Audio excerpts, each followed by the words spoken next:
بسم الله الرحمن الرحیم۔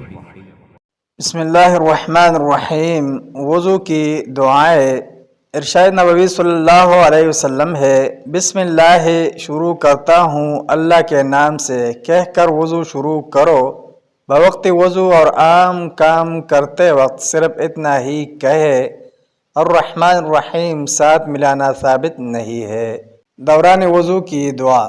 بعض روایت کی روح سے نبی اکرم صلی اللہ علیہ وسلم نے دوران وضو یہ دعا فرمائی، اللہم اغفر لی ذنبی ووسع لی فی داری وبارک لی فی رزقی۔ اے اللہ مجھے میرے گناہ بخش دے اور میرے گھر میں فراخی کر دے اور میرے رزق میں برکت فرما۔ جبکہ صحیح تر بات یہ ہے کہ یہ دعا دوران وضو کی بجائے نماز کے آخر میں پڑھی جانے والی دعاؤں میں سے ہے۔ وضو کے بعد کی دعا۔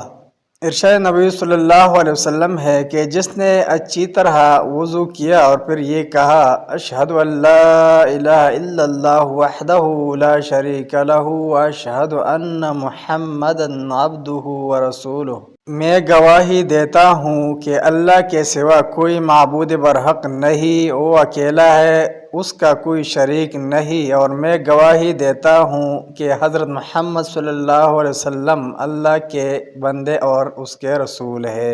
اس کے لیے جنت کے 8 دروازے کھول دیے جاتے ہیں، جس سے چاہے داخل ہو۔ دوسری دعا، اللہم اجعلنی من التوابین واجعلنی من المتطہرین۔ اے اللہ مجھے توبہ کرنے والوں اور پاک بازوں میں سے کر دے۔